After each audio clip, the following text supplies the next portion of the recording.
Hello, আমি স্মৃতি। লেখকের ডায়েরি ইউটিউব চ্যানেলের পক্ষ থেকে আপনাদের সকলকে জানাচ্ছি স্বাগতম। আজকে যে গল্পটি আমি আপনাদের পাঠ করে শোনাবো তা হলো হুমায়ুন আহমেদের একটি প্রেমের গল্প। এই গল্পটি একটু অন্যরকমের প্রেমের। এই গল্পের শেষটা আপনাকে ভাবিয়ে তুলবে এবং আপনিও বুঝবেন না এই গল্পের শেষে কি হলো। তাই কথা না বাড়িয়ে শুরু করা যাক আজকের গল্প। ভাই, আপনি কি একটা ইন্টারেস্টিং গল্প শুনতে চান? আমি ভদ্রলোকের দিকে অবাক হয়ে তাকালাম। কিছুক্ষণ আগে তার সঙ্গে আলাপ হয়েছে, তাও এমন কোনো আলাপ না। আমি ট্রেনের জন্য অপেক্ষা করছি কিনা জানতে চাইলেন। আমি বললাম হ্যাঁ, এবং ভদ্রতা করে জানতে চাইলাম আপনি কোথায় যাচ্ছেন। ভদ্রলোক হাসি মুখে বললেন, আমি কোথাও যাচ্ছি না। আমি আমার স্ত্রীকে রিসিভ করতে এসেছি। ও চিটাগাং থেকে আসছে।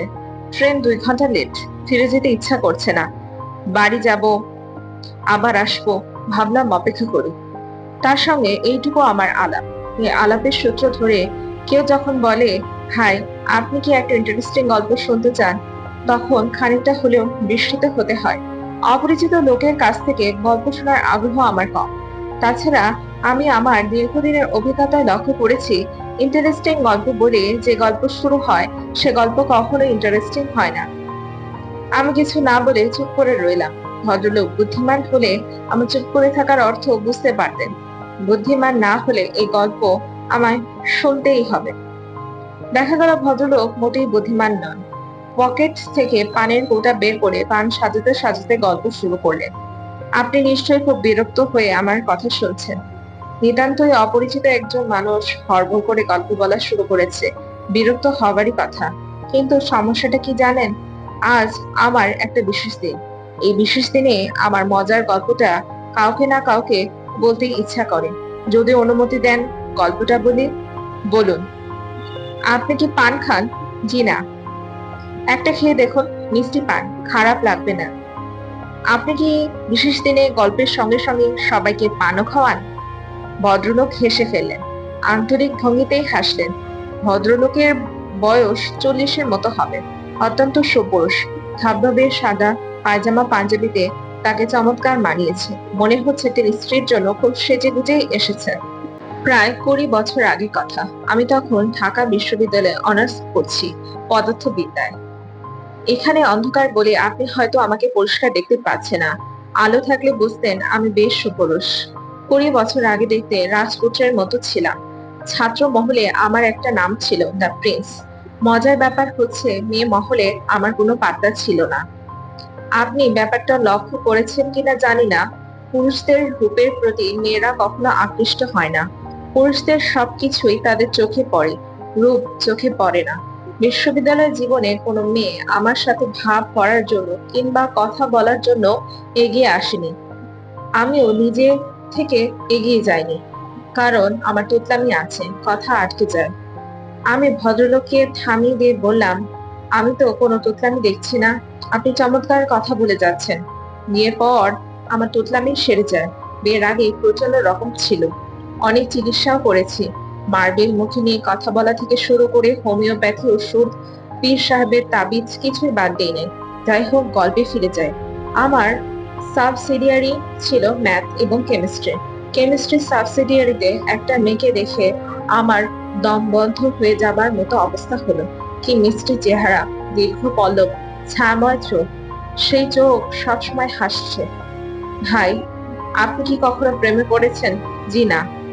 প্রেমে না পড়লে আমার সেই সময়কার মানসিকতা আপনাকে বোঝাতে পারবো না। আমি প্রথম দিন মেয়েটিকে দেখেই পুরোপুরি অসুস্থ হয়ে পড়লাম। সারা রাত ঘুম হলো না। প্রচন্ড পানির পিপাসায় একটু পর পর গলা শুকিয়ে যায়। পানি খাই আর মুহসিন হলের বারান্দায় হাঁটাহাঁটি করি। সপ্তাহে আমাদের 2টা মাত্র সাবসিডিয়ারি ক্লাস। রাগে দুঃখে আমার কাঁদতে ইচ্ছা করে। প্রতিদিন একটা করে সাবসিডিয়ারি ক্লাস থাকলে কি ক্ষতি হতো? সপ্তাহে 2টা ক্লাস মানে 50 মিনিট করে 100 মিনিট। এই 100 মিনিট চোখের পলকে শেষ হয়ে যায়। তাছাড়া মেয়েটা খুব ক্লাস ফাঁকি দেয়। এমন হয়েছে সে পর পর 2 সপ্তাহ কোনো ক্লাস করলো না।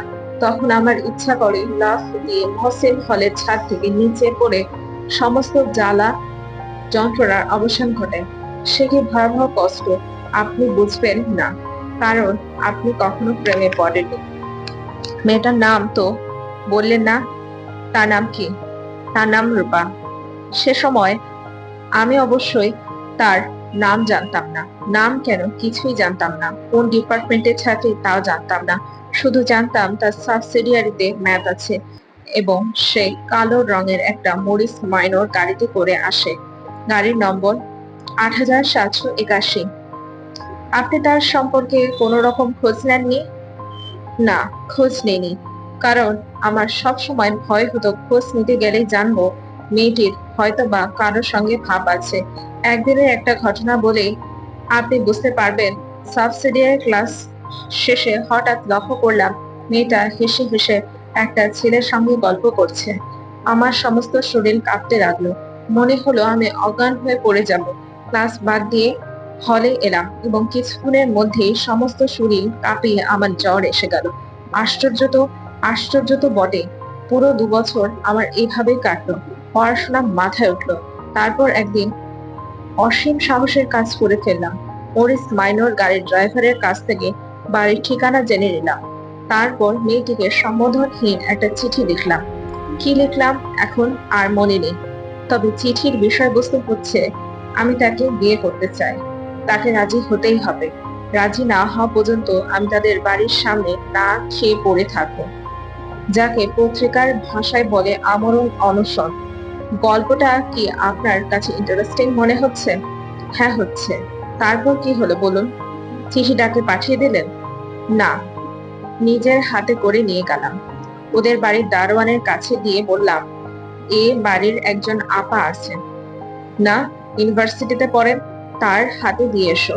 দারোয়ান লক্ষ্মী ছেলের মতো চিঠি নিয়ে চলে গেল এবং কিছুক্ষণের মধ্যে ফিরে এসে বলল, আপা বলেছেন তিনি আপনারে চিনেন না। আমি বললাম, তিনি ঠিকই বলেছেন, তবে আমি তাকে চিনি। এটাই যথেষ্ট।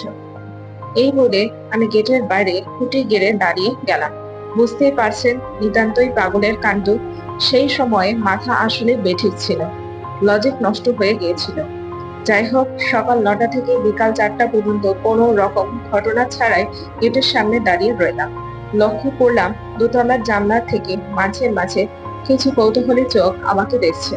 বিকাল ৪টায় এক ভদ্রলোক বাড়ি থেকে বের হয়ে কঠিন গলায় বললেন, যথেষ্ট পাগলামি হয়েছে, এখন বাড়ি যাও। আমি তার চেয়েও কঠিন গলায় বললাম, যাব না। পুলিশ খবর দিচ্ছি। পুলিশ এসে তোমাকে ধরে নিয়ে যাবে। কোনো অসুবিধা নেই, খবর দিন। ইউ রাস্কেল, মাতলামি করার জায়গা পাও না। গালাগালি করছেন কেন? আমি তো আপনাকে গালি দিচ্ছি না। ভদ্রলোক রাগে জ্বলতে জ্বলতে বাড়ির ভেতর চলে গেলেন। তারপরই শুরু হলো বৃষ্টি, থালাও বর্ষণ। আমি ভিজছি নির্বিকার ভঙ্গিতে। সঙ্গে সঙ্গে বলছি যে জ্বর এসে যাচ্ছে। সারাদিন রোদে পড়ার পরে এই ঠান্ডা বৃষ্টি সহ্য হবে না। তখন একটা বেপরোয়া ভাব চলে এসেছে। যা হওয়ার হবে। ক্ষুধায় ক্লান্তিতে শরীর অবচ্ছন্ন। মাঝে মাঝে মনে হচ্ছে এই বুঝি মাথা ঘুরে পড়ে গেলাম। ইতিমধ্যে আমি আশেপাশের মানুষদের কৌতূহলী দৃষ্টি আকর্ষণ করতে সম্মত হয়েছি। বেশ কয়েকজন আমাকে জিজ্ঞাসা করলেন, কি হয়েছে, এখানে দাঁড়িয়ে ভিজছেন কেন? আমি তাদের সবাইকে বলেছি, আমাকে নিয়ে মাথা ঘামাবেন না, আমি একজন পাগল মানুষ। মেয়েটির বাড়ি থেকেও হয়তো টেলিফোনে এই ঘটনার কথা কাউকে কাউকে জানানো হয়েছে। ৩টি গাড়ি তাদের বাড়িতে এলো। গাড়ির আরোহীরা রাগী ভঙ্গিতে আমার দিকে অনেকক্ষণ তাকিয়ে বাড়ির ভেতর ঢুকলেন। রাত ৯টা বাজলো। বৃষ্টি এক মুহূর্তের জন্য থামলো না। জ্বরে আমার গা পুড়ে যাচ্ছে। দাঁড়িয়ে থাকতে পারছিলাম না। পা ছড়িয়ে বসে পড়লাম। দারোয়ান এসে আমাকে ফিসফিস করে বলল, সাহেব পুলিশ আনতে চাইতেছেন। বড় আফা রাজি না। বড় আফা আপনাদের অবস্থা দেখা খুব কাঁদতেছেন। টাইট হইয়া বইসা থাকেন। আমি টাইট হয়ে বসে রইলাম। রাত 11টা বাজলো। ওদের বারান্দায় বাতি জ্বলে উঠলো। বসার ঘরের দরজা খুলে মেয়েটি বের হয়ে এলো। মেয়েটির পেছন পেছন ওদের বাড়ির সব কজন মানুষ। ওরা কেউ বারান্দায় নামলো না। মেয়েটি একা এগিয়ে এলো, আমার সামনে এসে দাঁড়ালো এবং অসম্ভব কোমল গলায় বলল, কেন এমন পাগলামি করছেন? আমি হতভম্ব হয়ে তাকিয়ে রইলাম, কারণ এই মেয়ে সেই মেয়ে নয়, অন্য একটি মেয়ে। একে আমি কোনোদিন দেখিনি। মরিস মাইনর গাড়ির ড্রাইভার আমাকে ভুল ঠিকানা দিয়েছে, হয়তো ইচ্ছা করেই দিয়েছে। মেয়েটি নরম গলায় বলল, আসুন, ভেতরে আসুন।